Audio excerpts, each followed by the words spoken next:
that even mean, Bowers Game Corner? Ahoy there, YouTube! I'm back again today for another game review. Today I will be reviewing Igor, the Mad Scientist Lament. This is by Interactivities Inc. It is for 2 to 6 players, and it'll take a little less than an hour to play for ages 12 and up. And as you can tell by the name, this is actually about you playing as Igor, trying to collect parts for your master's machines that will help you out throughout the game. And one thing you might notice immediately is this is a very, very small box. I have not seen a box for a game like this anywhere before. The box itself is probably about 1 inch to 2 inches tall, about 1 inch to 1.5 inches, I'd say, and about 3 to 4 inches wide. It is incredibly small, lightweight, compact, and can go anywhere with it. It's about the size of 2 boxes of raisins put together. On the front, you're going to have a picture of your mad scientist assistant, Igor, and you're going to have a brief description of how many players and whatnot. And on the back, you have a brief description of how the game works and a picture of what's inside of the game. So, tiny little box. Is the game inside good? I don't know. Let's open it up and find out. Alright, so inside that tiny little box, you're going to get a lot of stuff. First and foremost, you are going to get your rule booklet, which will teach you, obviously, how to play the game. One thing I want to mention is that it is it's 1 page, front and back. It's got humor in it, which I love. There's humor sprinkled throughout it, which is great because sometimes it takes you 20 to 30 minutes to figure out the game, go through the rule booklet. So when you get a little joke here and there, it's awesome. I really appreciate that. Also, this is a very competent, it's a good rule booklet. It has everything you're going to need to know about the game. There's no rock left unturned. And you will be coming back to it, though. Not in a bad way, but because of the dice. There's a problem with the dice, which I will talk about in a little bit. But overall, rule booklet, very nicely done. Next, you're going to get cards. And this is the heart of the game. The majority of things you're going to be playing with are the cards. And there are 3 kinds of cards in this game. First are the blueprints, which are what you, as the mad scientist, Igor, or his assistant, I should say, are going to be trying to build. So these ones right here are mind control goggles. Now, if you successfully build this blueprint, you will, first, you'll put a chip on top of it, which means it is successfully built, and the poker chips that come with it are perfectly competent. Not much to speak about them. Don't put them in your mouth and choke on them. That's about all I can say. And it's going to say on here how many parts you're going to need to make these mind control goggles. So it says 5 parts are needed to make the mind control goggles, and it will gain you 3 victory points. Now, the goal of the game is you want to collect all the victory points in order to win the game. I think for the medium version you need 10 points, for the super long version you need 13 points, and for the short version you need like 7 or 8. So 3 points, it's a decent chunk. But the real big deal here is you get special abilities once you make this machine. So once you complete this machine, you will be able to control. Well, I'll just read it. If another player attempts to steal from you, you may choose the card Igor steals. Now in this game, there is a lot of stealing. You're going to be stealing parts. You're going to be stealing cards out of people's hands. If you roll the dice, you might be able to steal. So there's a lot of stealing. So having this is great because you can say, all right, no, you're not taking this good card. You're going to take this crappy card I got right here. So that's a very useful ability. And all the blueprints are very well done. All of them, for the most part, have abilities that you say, wow, I really want that ability. That'll help me win the game. I really like the blueprint cards. They are very, very well done. Now, it also says you're going to need 5 parts, as I mentioned. So what are the parts? You're going to get parts cards, which are these gray, silverish cards here. This one is a Negatronic interlock, whatever the hell that is. And a lot of them have funny names, and it adds to the humor throughout the game, because there definitely is some humor in this game, along with the rule booklet, which I very much appreciate. But this is a part, and you're going to lay this in front of you throughout the game at different points, and you're going to try and connect 4 more parts to it, so you can have 5 parts to create your mind control goggles. Now, the way this works is, there are good and there are bad parts. Some of them have 2, some of them have 3, some of them have 4 little sprockets and whatnot throughout. You obviously want to have the ones with 4. The problem is, so is everybody else, they're going to try and steal them. So here's how this works. Say you laid this one down as your first card. You can connect to any side you want at this point. So you can put a yellow one right here, but you have to have yellow on yellow. Next, you can have a red one right here, so you have red on red. Now, if you wanted to play here, you would need to have a red one right here and a yellow one right here, and you'd be 1 part away from making your mind control goggles. But people are going to be stealing parts. Sometimes parts are going to get taken away. It can take you a while. It's not just as simple as that.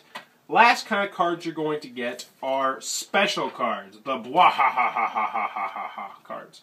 And there are green ones and there are purple ones, I believe. This one you can use, some will let you use at any time of the game on other people's turns. Some you have to use during your turn, but they will completely change the game sometimes. So this one says, play as your action. Each player must give you a card of their choice from their hand. So if one person has one card left in their hand, it's a really good card they want to hold on to, well, too damn bad, they have to give you that card. And everybody has to give you a card, and the cards are what you're going to need to win the game. So that's a great card. And a lot of these cards will definitely change the game on its head. They can just flip it. You can be losing to instantly be in the driver's seat, which is nice. So we're going to go over a real quick mock hand to show you how the... Oh, I almost forgot.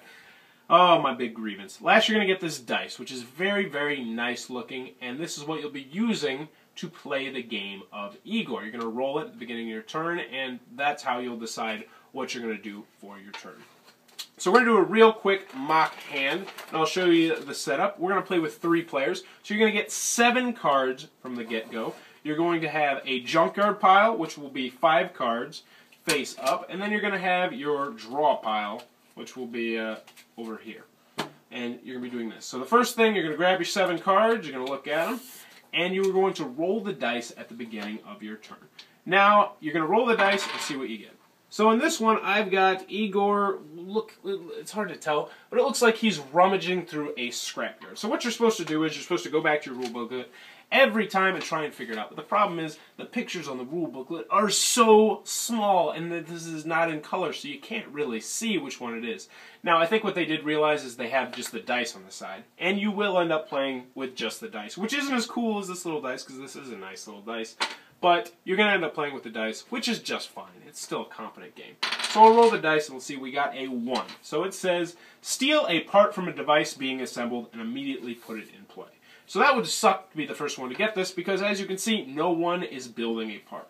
You know how I showed earlier you would have parts out here? That would mean you could steal a part. But since no one's doing it, you just get screwed.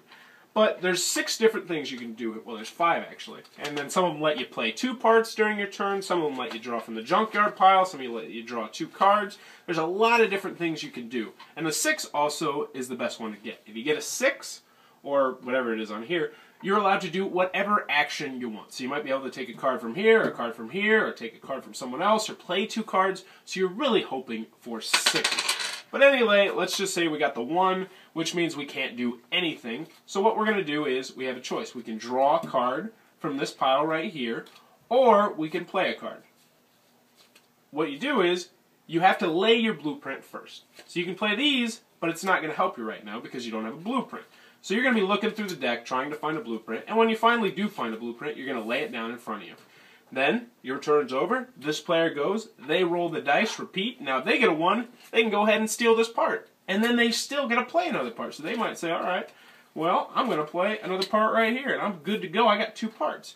But in order to complete a machine, you have to set down your blueprint. You got to get your parts. So for this one, you need 4 parts. And once it's completed, you put the chip on it, you got the special abilities, and you keep going with your special abilities. Let's see what this special ability is.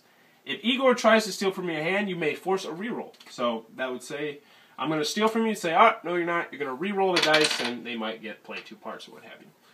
It can get very complex. You have to be on top of your toes, especially when you got numerous machines going, because they all do have special, unique abilities. There's one that blows up everybody's parts. Like, you might have an 8-part machine, and you might have all these different ones. You're like, all right, I'm ready to go. I'm about to build this 8-part machine. Well, there's one machine that if you complete, you can blow up everybody's part, which would really piss somebody off. But that's half the fun of the game.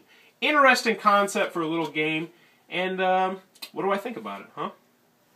Alright, so overall, what do I think of Igor, the Mad Scientist Lament by Interactivities, Inc.? Let's go over the pros and the cons. First, on the con side, I will say the game can drag on for a long time. Now, they do have different rules. They have the extremely long version, the short version, the medium version. But both the medium and the extremely long version take forever, which is not always necessarily a bad thing. But I will say, you start the game, you got a good head of steam, because it's not a bad game, and you're like, I really like this, and then like an hour and 20 minutes in, you're like, alright, just end the game. This guy's going to win, obviously. But there's so many cards in there that the game can just switch on its head at any second, which some people like and some people don't like. Just warning you up there on the front. Also, the dice is, It's terrible. It is just, let's be frank, it is a terrible dice. It's sharp, it's pointy. You will not use the dice they include in there. It's just not a good dice, and I think they realized that when they made that, because the instruction manual has alternative rules for a six-sided dice. The six-sided dice doesn't come with it, but you will end up using the six-sided dice, because the main problem is that the rules are in black and white, and these are in color, and they had to print it on there, so you can't really see what Igor's doing in the picture. I really appreciate Interactivities Inc.'s trying to get you this customized dice in this small box, because, you know, it is going to cost them a lot of extra money, but it just didn't turn out how they planned, which does stink. The dice does look cool, but it's not very good for the game. That's about the only cons I have about the game. Otherwise, it is a great little game, no pun intended. It's a lot of fun. You'll get it out every once in a while. Play it. Pretty much everybody's going to enjoy the game. You try and create your own machines. You're stealing pieces, and you're constantly moving and stealing cards and pieces. It's a lot of fun. Sometimes you're going to get screwed over, and you're going to have, you know, one card, and you're going to say, I got one card, and somebody else has 8 cards, and your card might say switch hands with somebody. Then you can just switch it. There's a lot of that going on. It's one of those games similar to Munchkin, where the game seems like it might be over, but one card can turn everything around, which I do very much like. Also, it's a very easy-to-learn game. It's not too hard. Overall, I definitely would recommend Igor. This game, I think we got it at half-price books. It was dirt cheap. You can probably find it on Amazon for dirt cheap. It is definitely worth a look. New or used, go ahead, go check out Igor. You probably won't regret it, because it's not a bad game at all. So if you enjoyed this review, please be sure to subscribe to my channel. Thanks for your time, YouTube. That was a review for Igor, the Mad Scientist's Lament. For more reviews, check back at Bauer's Game Corner.